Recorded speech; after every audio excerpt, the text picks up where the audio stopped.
आप जो ये बच्चियाँ देख रहे हो, ये मध्य प्रदेश के बालाघाट ज़िले के कुछ लड़कियां मंडला ज़िले की है। ये लड़कियां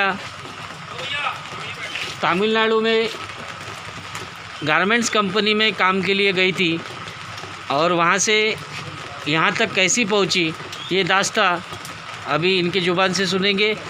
आप तमिलनाडु में किस काम से गए थे? जी, कपड़े सिलने गए थे सर। कपड़े सिलने? कपड़े की कंपनी में? जी सर। कौन सी कंपनी है?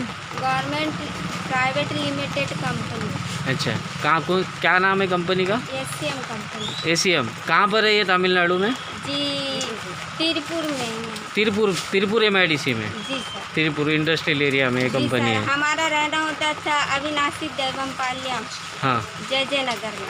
वहाँ पे तिरुपुर में? जी सर। तिरुपुर में। जी सर। तो आप लॉकडाउन के कितना दिन पहले वहाँ गए थे? सर हम तो 4 महीना ही हुआ था, नहीं सर 2 महीना काम किए सर, और 2 महीने के लिए लॉकडाउन हो गया था। ऐसा, तो उसके बाद वहाँ से आने के लिए आप कोशिश नहीं किए जल्दी आने की? सर पूरे 2 महीने से तो कोशिश कर रहे थे सर, इतने आधार कार्ड जमा किए, इतने सब कुछ जमा किए सर, कुछ नहीं हो पा रहा था सर। हाँ। फिर हम लोग ने फिर हम भगवान के भरोसे निकल गए सर, जो होगा जैसा होगा देख लिया जाएगा ऐसा करके। तो हम 1 तारीख को निकले हैं सर। हाँ। वहाँ से सर तो वहाँ रेलवे स्टेशन गए, वहाँ के ऑटो से पहुँचे। फिर रेलवे स्टेशन में बोले कि कहाँ जाना है, तो इन लोगों को कुछ समझ नहीं आ रहा था। सब बोल रहे थे एमपी के लिए कोई ट्रेन ही नहीं चालू है, एमपी तो कभी आती ही नहीं है ट्रेन डायरेक्ट। तो हमने उनको बोले सर हमको नागपुर तक के कैसे भी करके छोड़ दो। तो सर ने बोले नागपुर तक के जाना है तो वेट करो, दूर रहो वेट करो, ऐसे बोले। तो फिर वहाँ से ये लोग फर्स्ट में गए, 2-4 लड़की लोग अंदर गए, हम लोग बाहर थे। इनको लिए पहले, फिर इनको एक तरफ बैठा ले, और फिर सबको टिकट देने के बाद में जो बची टिकट थी वो हमको दिए। हमको मिला है जो बची हुई टिकट, बिहार वालों से जो बची हुई टिकट है वो टिकट मिला है हमको। अच्छा, नहीं तो वो भी नहीं मिलता। वो ट्रेन बिहार जा रही थी? बिहार जा रही थी। तो आपको नागपुर के लिए आपने बोले कि हमको नागपुर उतरना है? हाँ, तो हमारी मजबूरियाँ देकर टिकट बचे हुए थे, तो बोले ठीक है, बोले आप ले लीजिए करके। हाँ, आप नागपुर उतर जाइए। हाँ, फिर ट्रेन से आने के बाद आप नागपुर में उतरे? जी सर, नागपुर में उतरे तो नागपुर में बहुत प्रॉब्लम हुई सर। वहाँ की पुलिस, रेलवे पुलिस हमको उतरने नहीं दे रही सर, डंडे से मार रही थी। मेरे भाई को डंडे से मारी सर। अच्छा, कोई किसको मारे? राहुल। हाँ। ये आपका भाई है? जी सर। आपका भाई है। नागपुर रेलवे स्टेशन पर क्या आपको किस चीज़ के लिए मारे आपको? सर ट्रेन में चढ़ने के लिए बोल रहे थे। क्यों? जहाँ तक ट्रेन जाती है वहाँ तक जाओ बोल रहे थे। तो आपको क्या बोल रहे थे? बिहार ट्रेन थी तो बिहार तक जाइए। जी। तो आप नागपुर, आपको तो मध्य प्रदेश आना था इसलिए आप नागपुर उतरे? जी। ये इनको आपके भाई है? जी सर। इनको क्यों मारे? क्या गलती क्या की? ट्रेन से क्यों उतरे सर? स्टेज से ट्रेन से तुम लोग क्यों उतरे? उनका क्या कहना था? रेलवे पुलिस का क्या कहना था? सर कि हमने टिकट लिए हो, बिहार की ट्रेन में कोई ना उतरे, जहाँ के लिए टिकट मिला है वहीं उतरे। लेकिन आपको तो यहाँ बालाघाट आना था। तिरुपुर से बस इतनी ही चीज़ें मिली थी, इतनी ही चीज़ें, जिससे हम ये नागपुर तक के पहुँचे सर। अच्छा सर इसे भी ले लीजिए सर। ये वाला टोकन हमको चिपकाया गया था कपड़े में, इसके द्वारा हम ट्रेन में बैठे हैं। फिर ये टिकट और ये टिकट नंबर, सीट नंबर। तो आपको बताया किसने कि नागपुर आप उतर जाइए? सर हमको किसी ने नहीं, बस ऐसे भगवान के भरोसे निकल गए सर। इतने दिन से पानी भर रहे थे, इधर पुलिस चौकी, उधर चौकी, इधर जाना उधर जाना, कुछ नहीं हो रहा था सर। फिर जो होगा सो होगा। फिर सरकार ने आपकी कोई मदद नहीं की इस बारे में? किसी प्रकार चक्कर काटते थे पुलिस स्टेशन का। हाँ। रोज जेरॉक्स जमा करते थे कि कब आएगा ट्रेन, बताइए। वो बोलते थे कोई ट्रेन नहीं है एमपी वालों के लिए। हाँ। ज़्यादा लोग रहते तो सुविधा कर देते हम लोग बोले। अच्छा सर हम पुलिस तो फिर आपको कैसा मालूम पड़ा कि बिहार की ट्रेन त्रिपुर से लगी है? सर किसी के थ्रू से पता चला कि बिहार की ट्रेन लगी हो, नागपुर भी जाएगी। तो हमने बोले चलो कैसे भी जाएंगे, जो होगा सो देखा जाएगा। अच्छा। इसलिए हम लोग रेलवे स्टेशन पहुंचे, ऑटो से पहुंचे। हाँ। ना कि हमारे लिए कोई सुविधा हुई ना कुछ। वहाँ के कंपनी ने आपको गांव छोड़ने के लिए कोई मदद नहीं की? कुछ भी नहीं दिया। कुछ भी नहीं। और वहाँ के प्रशासनिक जो वहाँ के जो सरकारी कोई अफसर या सरकार ने, वहाँ के तमिलनाडु सरकार ने यहाँ कुछ आपको मदद नहीं की? सर एक लोगों को 4 किलो चावल देती थी, वो भी महीने भर के लिए खाने के लिए, और 2 किलो दाल, 1 किलो दाल और आधा लीटर तेल। आधा लीटर तेल, वो भी 6 लोगों के बीच में 1 लीटर तेल देती थी। अच्छा 6 लोगों में। और चावल 1 लोगों का 4 किलो। 1 kilo 4 kilo. ऐसा आप कितना दिन लॉकडाउन में राह दे के गाँव जाने के लिए? सर पूरा 2 महीने ही गुजर गया तो सर। आप कभी वहाँ के पुलिस स्टेशन या कोई प्रशासन की सर, किसी से बात नहीं की है गाँव जाने को? सर हम वहाँ के पुलिस का नंबर भी है हमारे पास में। हाँ सर, हमारे पास भी है, हमारी सुविधा कोई नहीं किया। क्यों कोई क्या नहीं किया क्या सर। बोल रहे थे? तो क्यों नहीं हो सकती 2 पुलिस में? महीने से लगातार पुलिस को फ़ोन कर रहे हैं, सर आज लगेगी ट्रेन, कहाँ से है ट्रेन बताइए ना सर, ऐसा वैसा। तो सर बोलते थे कि नहीं बेटा अभी एमपी के लिए तो कोई कुछ नहीं है। हाँ हाँ हाँ कुछ भी एमपी के लिए कुछ नहीं है। फिर हम लोग जिला त्रिपुर गए। हाँ फिर अविनाशी स्टेशन गए, फिर वहाँ आधार कार्ड जमा किए। बहुत अविनाश स्टेशन कहाँ पर है? जी त्रिपुर में ही है। जी अच्छा त्रिपुर के वो तहसील है अविनाशी की। हाँ वहाँ पुलिस स्टेशन है। हाँ, जी हाँ। सर, स्टेशन है। वो हम तहसील सॉरी अविनाशी के इसमें आते थे हाँ। ब्लॉक में, तो वहाँ जाते थे। अविनाशी पुलिस स्टेशन में गए थे तो उन्होंने बोला कि जिराक्स जमा करो, तो हम लोगों ने जिराक्स जमा किया। फिर थोड़ी देर बाद बोले कि पुलिस वालों ने खुद ही अपने मुंह से बोला एक आदमी 7,500 रुपये देगा तो ही एमपी जा सकेगा, वरना एमपी के लिए कोई साधन नहीं है। हम लोग हमारे पास वो कुछ भी पैसे नहीं 20-25 थे। लड़की हो जाएंगे तो व्यवस्था बनाएंगे, नहीं तो क्या नहीं बोले? बनाएंगे। 20 से 25 लड़कियां हो जाएंगे तो व्यवस्था बनाएंगे बस का। अच्छा एक लड़की का कितना बोल रहे थे? 7,500। 7,500 रुपया। तो वहाँ के कुछ सरकार की तरफ से आपको कुछ सुविधा नहीं मिली नहीं सर, जाने के हम लिए? लोग धूप ही धूप गए थे अविनाशी, पैदल। वो भी हमारे लिए ऑटो नहीं, रिक्शा नहीं, कुछ चीज़ की सुविधा ही नहीं थी। हम धूप ही धूप गए थे, फिर भी वहाँ की पुलिस वालों ने हमारी कोई सुनवाई नहीं की। अच्छा उल्टा बोल रहे थे कि एमपी के लिए कोई साधन नहीं है, आप लोगों को जाना है तो 7,500 रुपये जमा करो तभी आप लोग जाओगे। वो भी 20 से 25 लड़कियाँ रहोगी तो ही जाओगी, नहीं तो वरना जहाँ के हो वहीं पे पड़े रहो। देखिए इस हालात में ये लड़कियाँ 2 महीने तक तमिलनाडु के त्रिपुर में रही, लेकिन इनको प्रशासन की ओर से नहीं और वहाँ किसी कोई एनजीओ से नहीं, किसी प्रकार से कोई मदद इनको नागपुर तक आने के लिए नहीं मिली। क्योंकि इनको अगर बालाघाट आना है तो नागपुर स्टेशन में ही उतरना पड़ता था, तो कोई सुविधा इनको नहीं मिली। और ये 2 महीने से वो लड़कियाँ वही त्रिपुर में रुकी थी। ये कल शाम को नागपुर स्टेशन में आने के बाद भी इनके साथ इन्होंने बताया कि क्या वाक़या हुआ। क्या हुआ आपके साथ नागपुर सर स्टेशन 9 आने? बजे उतरे थे सर वहाँ। हाँ 9 बजे उतरे तो बोलते हैं कि जहाँ की टिकट है वहीं चले जाओ, बोलते हैं यहाँ कोई नहीं रहना, चलो चलो जाओ जाओ। बैग को ऐसा करने लगे, जाओ डंडे मार के डरा रहे थे। ये लड़कियाँ चढ़ गए थे 2 बार ट्रेन चढ़ना उतरना किया, दोनों बार सामान चढ़ाना उतारना। इनको त्रिपुर से जब बिहार की ट्रेन लगी तो उस ट्रेन में जो बिहार के लोगों को टिकट देने के बाद कुछ टिकट बची थी, तो किसी एक अफसर थे वहाँ के रेलवे के कोई अफसर थे, उन्होंने इन बच्चियों के आईपीएस अधिकारी थे कोई, इन्होंने इनको बची हुई टिकट इनकी मजबूरी देखकर इन बच्चियों ने उनको हाथ पर जोड़ के बोले सर हम ऐसे ऐसे इसमें लटके चुके हैं, 2 महीने से हम कहीं जा नहीं पा रहे हैं और हमारी कोई मदद नहीं कर रहा है। तो उनको बताया गया कि बेटा ये बिहार की ट्रेन है, नागपुर में रुकेगी, आप उतर जाओ। लेकिन नागपुर स्टेशन में उतरने के बाद में जो रेलवे पुलिस थी, रेलवे पुलिस ने ये पूरी रात रहे वहाँ, उनने हमारी कोई मदद नहीं की। फिर हम सुबह हुई वहाँ बहुत देर तक के देखे, पुलिस वाले से भी जानकारी लिए, सर हमारा पास बनवा दो, हम इधर की गाड़ी बनवा के चले जाएंगे, गांव से कोई गाड़ी वाड़ी नहीं आ रही है सर, ऐसा करके ना, तो हम आपके लिए कुछ नहीं कर सकते, यहाँ से जाओ, ऐसा बोल दिए। फिर हम सब निकल गए। फिर बैग पकड़े और फिर बोलते हैं कहाँ जाएंगे कहाँ जाएंगे। तो एक ऑटो वाले अंकल मिले। आपको मेरा नंबर किससे मिला? जैसा आप लोग? हाँ सर वो फ्रेंड द्वारा मिला था, मनीषा उइके के द्वारा आपका अच्छा नंबर मिला था। मेरा जी ये जब नागपुर रेलवे स्टेशन पे आए तो इनको किसी सोशल वर्कर थे हमारे कोई भाई, उन्होंने मेरा नंबर दिए, सचिन लोनकर। मेरा नंबर देने के बाद मैं इनसे बात किया तो इनके जो इनके साथ में एक लड़की थी, वो नागपुर में कोई रिश्तेदार है, उनके पास रुक गई। तो इतने लोगों से फ़ोन पे बातचीत करने के वजह से ये बच्चियाँ डिस्टर्ब हो गई थी।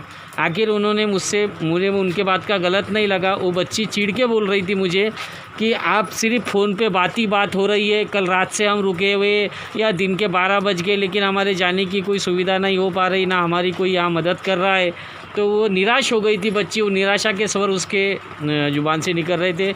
मैं उसके बुरा नहीं माना, लेकिन उनको पूछा कि ठीक है आपके रिश्तेदार है, लेकिन ये जो बच्ची है इनका नागपुर में कोई रिश्तेदार नहीं है, ये कहाँ रहेगी। तो फिर इनके द्वारा मैंने इनमें से नंबर लिया ये लोगों का, और ये नंबर बातचीत करने के बाद में ये लड़कियों को जो है पार्टी के ओवरब्रिज के नीचे जो खाने का इंतज़ाम है माइग्रेट लेबर के लिए, वहाँ इनको ऑटो द्वारा छोड़ा गया। ऑटो द्वारा छोड़ने के बाद में वहाँ से गणेश साहू और गजू रहांगडेली जी, जिनका वहाँ पर भोजन व्यवस्था वो 2 महीने से चला रहे हैं माइग्रेट लेबर के लिए, और वहाँ से ही कुछ छत्तीसगढ़, बिहार, उत्तर प्रदेश के लिए जैसा पांजरी टोल टैक्स से लेबर को भेजा जा रहा था, उसी प्रकार वहाँ से भी लेबर को भेजा जा रहा था। यह उस जगह सेफ जाने के बाद मैं भरने सर जी जो है नागपुर के अपर पुलिस आयुक्त नीलेश भरने जी, जो माइग्रेट लेबर की मदद के लिए एक सेनापति की भूमिका निभा रहे थे, और ये बच्चियों को भी मैं बताया कि 1 तारीख तक नागपुर के एनजीओ भरने सर के साथ में दिन रात रेलवे स्टेशन पे जो गाड़ी आ रही थी उन पे खाने की व्यवस्था, पीने का पानी और खाना और छोटे बच्चों के लिए बिस्किट, चिप्स, ऐसे सारी चीज़ें वहाँ बांटी जा रही थी। लेकिन वो 1 तारीख से रेलवे स्टेशन पे ये काम एनजीओ के द्वारा बंद होने की वजह से जब ये 2 तारीख को रेलवे स्टेशन पे आए तो आपने सुना रेलवे पुलिस के ने इन लोगों के साथ में कैसा व्यवहार किया।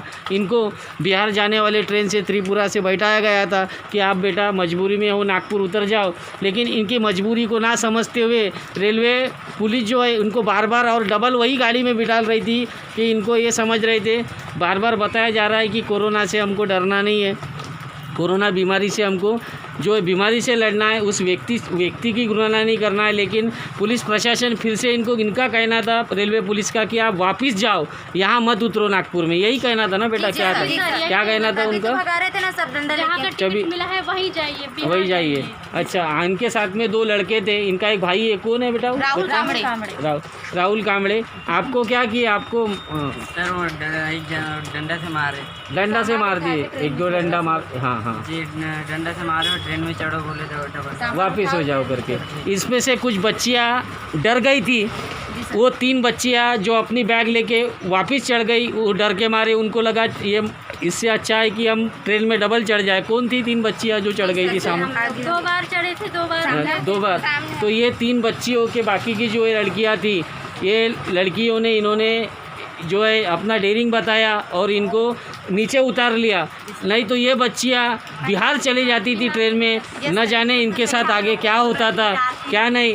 लेकिन ये बाकी जो बच्चियों की हिम्मत है, इस हिम्मत के वजह से इन बच्चियों का सामान फिर से नीचे ट्रेन के नीचे उतारा गया और इन्होंने आरपीएफ पुलिस से झगड़ा किया। और कौन से गेट से फिर आप बाहर आए? पीछे वाले गेट से, हमें सामने गेट से भी नहीं लाया गया। पीछे वाले वहाँ से चलने की रास्ता भी नहीं, वहाँ से हम सामान लेके सर में पकड़ के सामान लेके वहाँ सामने आए। अच्छा सर, वो बिल्डिंग के पीछे से सकड़ी रास्ता है ना, बस हाँ। वहीं से हम नहीं पाते हैं, फिर भी हम उसके लोग बाद सामान लेके फिर रात भर आप रेलवे स्टेशन पे रुके? सर, हम लोग पुलिस अधिकारी से बोले कि सर हमें भूख लगी, हमें कुछ खाने के लिए दीजिए, तो उन्होंने मात्र केवल 1 बिस्किट का पूरा और 1 लीटर पानी तो बोतल दिए, बस उसी में हम पूरी रात गुजारे, सुबह के 10 बजे तक। 10 बजे तक। उसके बाद फिर दोपहर में मेरे साथ संपर्क हुआ, फिर पिंपलकर सर है हमारे, उन्होंने मुझे कॉल किया, लेकिन उसके पहले भी इनसे बातचीत हो चुकी थी, लेकिन उनके पास भी फिर इनका नंबर गया, कुछ एनजीओ के पास नंबर गया, लेकिन किसी प्रकार की कोई मदद नहीं हो पा रही थी। तो मैं फिर उसके बाद जब इनको पार्टी का जो अपना जो जहाँ से माइग्रेट लेबर छत्तीसगढ़ भेजे जा रहे थे, उस पार्टी के बाईपास ब्रिज के नीचे खाने की व्यवस्था थी, वहाँ आपको फिर खाना पीना मिला? जी सर, बहुत अच्छा खाना मिला, बहुत अच्छी खाना मिला, ठंडा पानी मिला, खाने के लिए नाश्ता मिला, पीने के लिए चाय मिली, चाय के साथ खाने के लिए बिस्किट भी मिली, और हमको हमारे एमपी आने तक के लिए सामान भी दिया गया कि ये लोग बेटा तुम लोग जाओगे तो बिस्किट और पानी ले लो, ताकि रास्ते में कुछ लेने की ज़रूरत ना पड़े। ऐसा इनका बालाघाट तक का सफ़र रहा। अभी मैं बालाघाट के बस स्टैंड पे हूँ, ये पेट्रोल पंप है बस स्टैंड के बाजू में, और आपको ये बसेस दिख रही है। मैं अभी इनको बालाघाट के बस स्टैंड तक मेरे गाड़ियों से छोड़ा हूँ। इनको रेलवे स्टेशन पे कितना बोल रहे थे आपको बालाघाट जाने के लिए पैसा? हाँ, 15,000 पहले 15,000 ऑटो वालों ने 15,000 बोला था हमें। 15,000 रुपया बालाघाट छोड़ने का गाड़ी का। गाड़ी का हमने इनसे नाम मात्र, ये हमारी जो तवेरा है, ये मेरे साथ, ये मेरे मित्र है मुरलीधर कोटंगले, और ये मेरा गाड़ी है, मैं सचिन लोनकर, जो माइग्रेट लेबर के मदद के लिए 2 महीने से हम तो नाम मात्र डीजल के और टोल टैक्स के पैसे लेकर ये बच्चियों को यहाँ तक छोड़ा। और ये बच्चियों को हम यहाँ तक इसलिए छोड़ पाए कि नागपुर शहर के अपर पुलिस आयुक्त श्री नीलेश भरने जी को जब इन बच्चियों के बारे में मैंने जानकारी दी तो भरने सर ने तुरंत अपने ऑफिस बुलाकर मुझे उनके पावर से तुरंत परमिशन दिया, इमरजेंसी परमिशन निकाल के दिया, और उस वजह से मैं इन बच्चियों को यहाँ बालाघाट तक छोड़ पाया। अभी इसके बाद में इनके गांव में इनके कुछ विधायक जी थे, कुछ उन्होंने इनके लिए, अभी बारिश चालू है या धीरे धीरे, ये गाड़ी भेजे, ये ओपन गाड़ी है, ये गाड़ी भेजे। अभी ये गाड़ी से ये लोग अपने अपने गांव यहाँ से जाएंगे। थोड़ी बारिश चालू है इसलिए हमको भी अच्छा नहीं लगा, क्योंकि ऊपर तिरपाल नहीं रहने की वजह से जब ये गाड़ी आई उस समय बारिश नहीं थी, लेकिन अब बारिश चालू हो गई है ना भैया, आप निकले उस समय बारिश नहीं थी, है ना। अच्छा, ये गाड़ी के ड्राइवर है और इनके अभी इनके सुपुर्द कर रहे हैं बच्चियों को हम। और यहाँ से इनके विधायक जी के जो पीए साहब हैं उनसे भी बातचीत हुई, और ये बच्चियों को अब यहाँ से हम इनके गांव अभी भेज रहे हैं। और ये देखिए, हमारे देश का अभी मैं बोलना नहीं चाहिए, लेकिन मजबूरी है कि हमारे देश के जो उद्योगपति हैं बड़े बड़े, उनके लिए हमारे सरकार प्लेन भेज रही है, और हमारे मजदूर भाइयों के लिए बारिश में देखिए किस प्रकार का प्लेन आया है। आपको बताता हूँ, ये देखिए,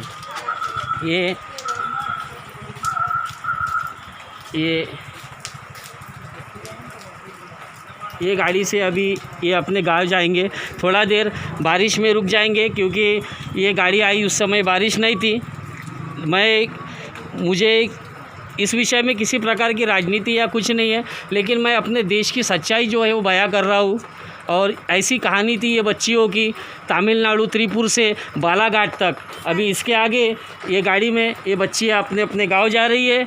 और बेटा, मैं आपकी यहाँ तक जो कुछ हेल्प कर सका बस उसके लिए मैं घर का बेटा, मैं बहुत ये नहीं हूँ आदमी कोई बहुत, इसलिए आपसे डीजल और इसका पैसा लिया मैंने आपसे, उसके लिए मैं फ्री में आपकी सेवा नहीं कर पाया, इसके लिए मैं आपसे क्षमा चाहता हूँ।